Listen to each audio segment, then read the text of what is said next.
आज भगवद गीता के अध्याय 6 का 23वां श्लोक हम लोग शुरू करेंगे। ठीक है।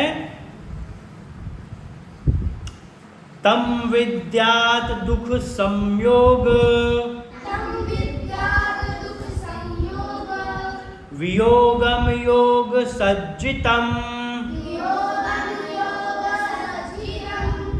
सनिश्चयेन यो अव्यक्तो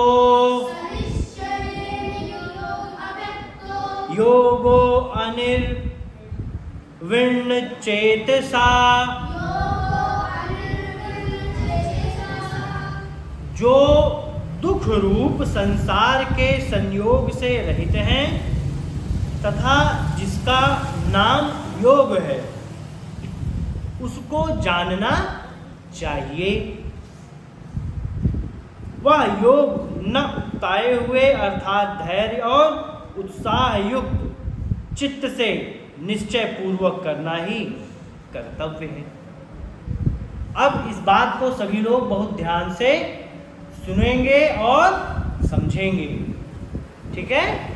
कह रहे जो दुख रूप संसार के संयोग से रहित है। संसार के संयोग, संयोग समझते हो? संबंध। संसार के संबंध को क्या कह रहे हैं? दुख रूप। ठीक है। दुख रूप संसार के संयोग से।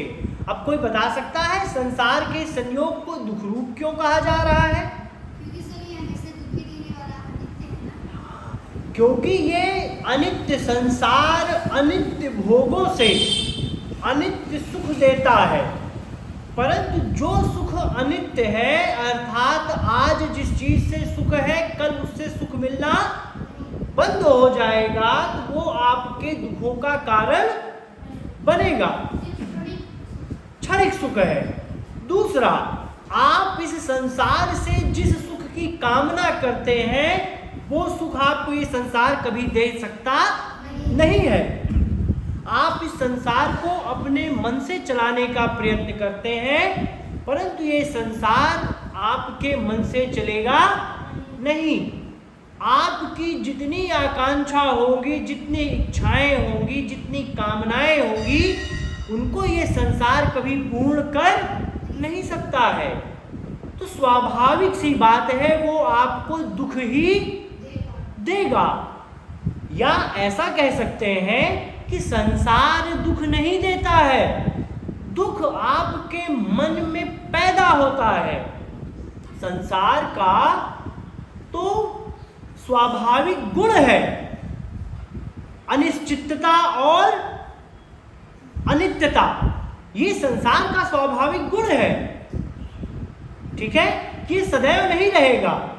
ये तुम्हारे भीतर का अज्ञान है जो इसे नित्य और सत्य मानकर ये सोचता है कि इससे मुझे अनंत काल का सुख प्राप्त हो सकता है। ये तुम्हारी अज्ञानता है जिसके कारण तुम्हारे मस्तिष्क में, तुम्हारे मन में ये दुख भाव पैदा होता है। संसार दुख देता है क्या? नहीं। फल का तो काम ही है सड़ना। ये तुम्हारे भीतर की अज्ञानता है जो इसको सोच कर रखा है कि ये फल अनंत काल तक ऐसा ही स्वस्थ बना रहेगा, कभी सड़ेगा नहीं। इसका अर्थ है तुमने कभी ज्ञान से संबंध जोड़ा ही नहीं। शरीर का तो काम ही है एक दिन आत्मा से अलग हो जाना, जीव से अलग हो जाना, और ये शरीर फिर सड़ेगी। ठीक है। लोक व्यवहार में कुछ पंथ के लोग इस शरीर को जला देते हैं, कुछ पंथ के लोग इस शरीर को गाड़ देते हैं। तो ये तो जलेगा या गलेगा, ये तो तय है। किसी को इस बात में कंफ्यूजन तो नहीं है कि उसका ये शरीर हमेशा के लिए रहने वाला है? बोलो जोर से। ये शरीर एक दिन नष्ट होगा, ये पता है कि नहीं? आप सभी सनातन धर्म से संबंध रखने वाले हैं, तो ये शरीर जलेगा, इस बात में कोई संदेह तो नहीं है? बोलो, जलेगा कि नहीं? बोलिए। सभी के घर में कभी ना कभी कोई ऐसा हुआ है जिसकी मृत्यु हुई है, हुई है कि नहीं? आजी, बाबा, ताऊ, ठीक है, कई लोग हैं जिनके घर के परिजनों की मृत्यु हुई। मृत्यु होने के बाद ये हंसता, मुस्कुराता, खाता, पीता, चलता, ये शरीर सांस लेता, देखता, हंसी ठिठोली करता, ठीक है, भजन करता, ये शरीर क्या हो जाता है? एक क्षण में हम कहते हैं मर गया। शरीर भी नहीं कहते, कहते हैं ये मिट्टी है ना? क्या कहते हैं? मिट्टी है, इसे बाहर रखो। तो ये बोध जब शरीर के भीतर आत्मा है तब से ही होना चाहिए कि ये शरीर मिट्टी ही है। जिसने इस शरीर को मिट्टी से अलग कुछ माना, मिट्टी से ज्यादा मूल्यवान कुछ माना, उसने दुख को प्राप्त किया। वो इस शरीर के मिट्टी में मिलने के बाद दुखी हुआ। जिसने इस देह को पहले से ही मिट्टी माना, जब इसके भीतर आत्मा थी, तब दोबारा आत्मा निकल जाने के बाद उसे आश्चर्य नहीं होगा, ठीक है? वो आश्चर्यचकित नहीं होगा कि अरे ये तो जीती जाती शरीर थी, अब इसे जलाया जा रहा है, चिता पर लिटाया जा रहा है। और चिता पे जलाता कौन है? आपका सबसे प्रिय, आपका पुत्र, आपका भाई, ये आपको चिता पे रखकर जलाते हैं कि नहीं?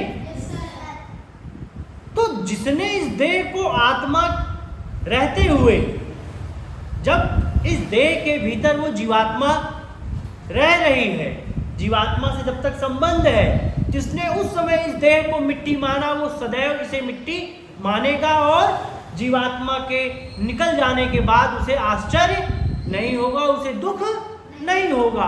परंतु जिसने इस देह को मिट्टी से अलग कुछ माना, मिट्टी से अधिक कुछ माना, जिसने इस अहंकार में अपना जीवन बिताया कि उसका देह या उसके संबंधियों का देह मिट्टी से अधिक कुछ मूल्यवान है, वो दुखी हुआ, ठीक है? आदमी मरता है, उसके परिजनों को फूट फूट कर रोते हुए देखा है?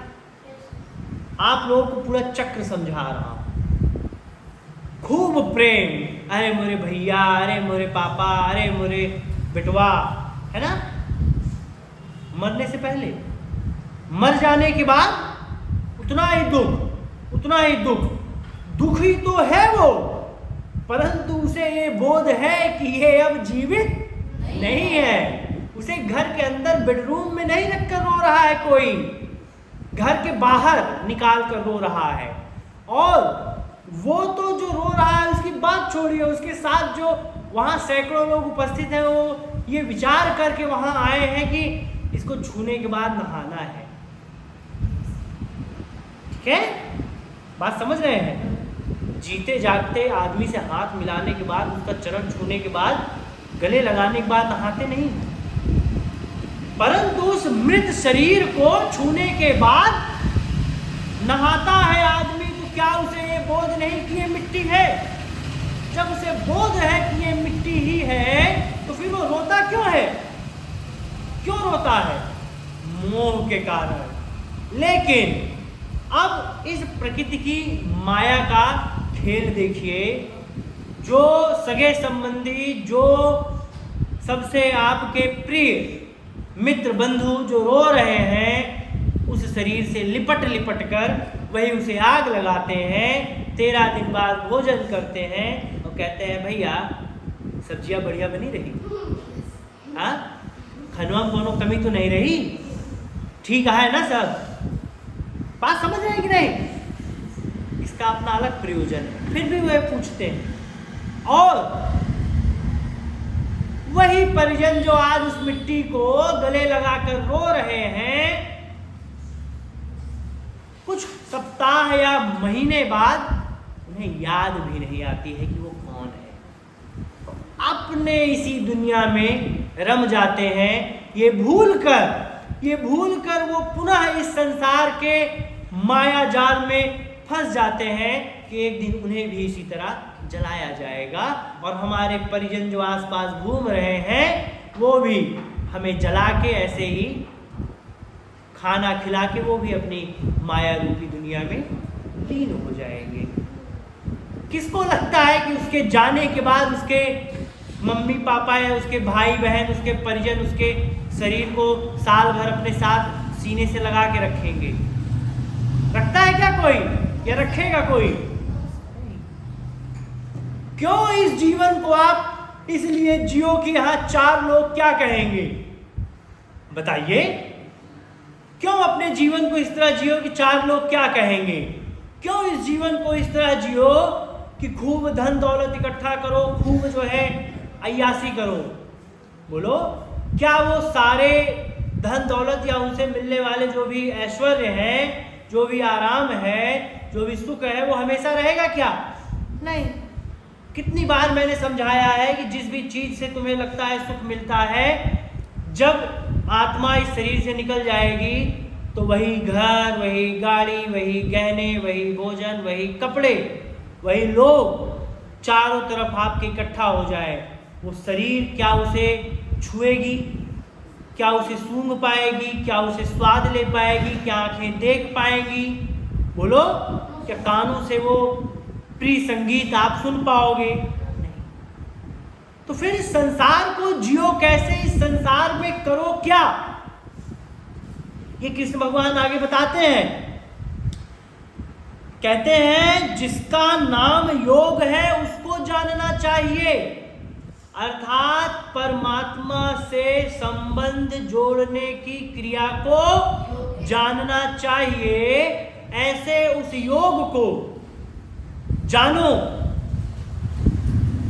क्योंकि तुम ये शरीर नहीं, तुम ये आत्मा हो, और आत्मा का संबंध इस संसार से नहीं, उस परमात्मा मात्र से है।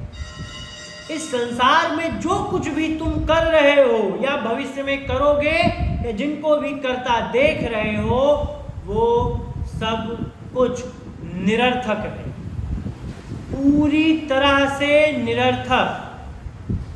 निरर्थक मतलब जिसका किसी भी प्रकार का कोई अर्थ अंत में निकलने वाला नहीं है। बात समझ रहे हैं?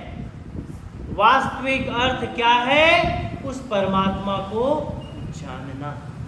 अगर तुम अपने इस आत्म स्वरूप को ही नहीं समझ पाए तो इस संसार में मानव देह में जन्म लेने का सारा अर्थ बेकार है।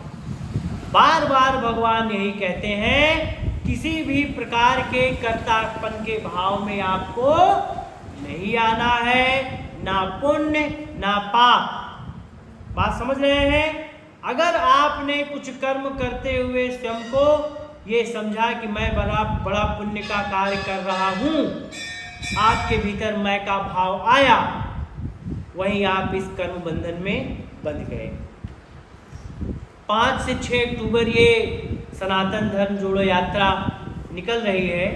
अब इस यात्रा को सच्चिदानंद परिवार संचालित कर रहा है, परंतु अगर हमारे भीतर ये भाव आए कि मैं कोई विशेष आदमी हूँ, मैं किसी बहुत बड़े विशेष प्रयोजन को आयोजित कर रहा हूँ, मेरा बहुत मान या सम्मान बढ़े इससे, या सैकड़ों हजारों लोग ये जाने कि मैं इतना बड़ा कार्य कर रहा हूँ, अगर ये भाव मेरे भीतर आ रहा है तो मेरा ये कार्य व्यर्थ है, निरर्थक है।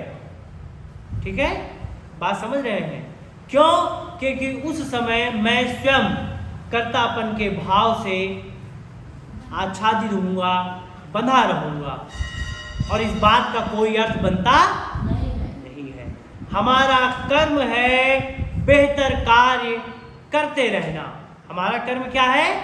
बेहतर कार्य करते रहना, परंतु उस कार्य से खुद को ये नहीं महसूस होने देना कि मैं कोई कार्य कर रहा हूँ, या मैं किसी कार्य को करके स्वयं को बड़ा महापुरुष के रूप में आयोजित करूँ, बड़े महापुरुष के रूप में मैं एक योजनाबद्ध तरीके से खुद को पेश करूँ। ऐसा कोई मकसद हमारा नहीं है। हमारा मकसद है सनातन धर्म को एक करना। सच्चिदानंद परिवार का लक्ष्य है सभी सनातन धर्मी एकजुट हों, इस लक्ष्य को पाने के लिए। ये यात्रा मात्र एक जागरूकता है, इससे अलग कुछ नहीं। इस यात्रा को निकालने से कोई सनातन धर्म एकजुट हो जाएगा क्या? नहीं, कभी नहीं होगा। सनातन धर्म एकजुट कैसे होगा? जब हम आप ऐसी संस्कारशालाएं जगह जगह चलाएंगे, जगह जगह ऐसी संस्कारशालाएं संचालित होंगी। आप जैसे विद्यार्थी जन वहाँ आएंगे, गीता का ज्ञान लेंगे, इस संसार और आत्मा का पृथक पृथक ज्ञान समझ पाएंगे। हमारे आपके ऋषियों ने, मुनियों ने जिस सिद्धांत को बताया है, जिस दर्शन को समझाया है, उस दर्शन को जब हम आप अच्छे से समझेंगे, सिर्फ तभी सनातन धर्म एक हो सकता है। ठीक है? अन्यथा सभी लोग इस अहंकार में डूबे रहेंगे कि मैं फला तुम फला, ये दो में बंटने का भाव बना रहेगा। ठीक है? जब तक इस अद्वैत के ज्ञान से हम आप सिंचित नहीं होंगे कि हम सभी एक ही परमात्मा के अंश हैं, तब तक किसी भी योजना का कोई लाभ नहीं है। बात समझ रहे हैं आप लोग? जोर से बोलिए। तो कृष्ण भगवान यहाँ समझा रहे हैं कि इस दुख रूप संसार के संयोग से रहित तो है, जिसका नाम योग है, उसको जानना चाहिए। वह योग बिना उकताए हुए अर्थात बिना आलस्य के धैर्य पूर्वक और उत्साह पूर्वक चित्त से निश्चय पूर्वक करना ही कर्तव्य है। अर्थात कर्तव्य क्या है आपका? आपका कर्तव्य क्या है?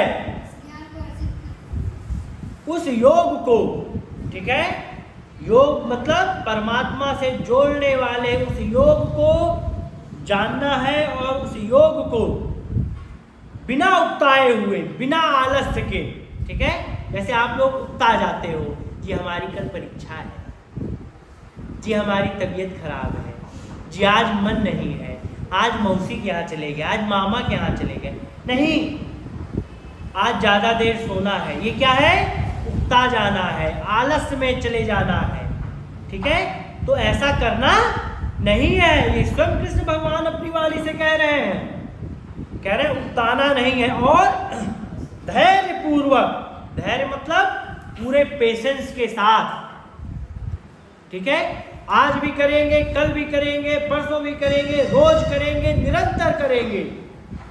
ठीक है? धीरे धीरे धीरे धीरे ज्ञान में वृद्धि होगी। और उत्साह पूर्वक, आपको देखकर कोई ये ना समझे कि आप जो है बिना मन के जबरदस्ती उस योग में लगे हुए हो, इस परमात्मा के ज्ञान में लगे हुए, नहीं, उत्साह पूर्वक। ठीक है? कि मैं तो कर रहा हूं, 4 और लोगों को जोड़ूंगा इस कार्यक्रम से। ठीक है? 4 और लोगों को इस परमात्मा के ज्ञान रूपी योग से जोड़ना है। ठीक है?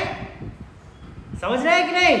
ऐसा उत्साह होना चाहिए आप लोगों के पूर्वक और निश्चय पूर्वक। आप लोगों के जीवन में इस बात की पूरी जो है निश्चयता होनी चाहिए कि मैं इस योग को 100%, ठीक है, प्राथमिकता देते हुए इस कार्यक्रम में सम्मिलित होऊंगा और इस योग को पूरी तरह से करूंगा।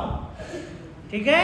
उस परमात्मा को जानने की प्रक्रिया मैं 100% करूंगा। सारे कार्य हमारे पीछे हो जाएंगे, परंतु इस कार्य में हम कभी पीछे नहीं होंगे। ऐसा निश्चय आप लोगों के भीतर होना चाहिए। ठीक है?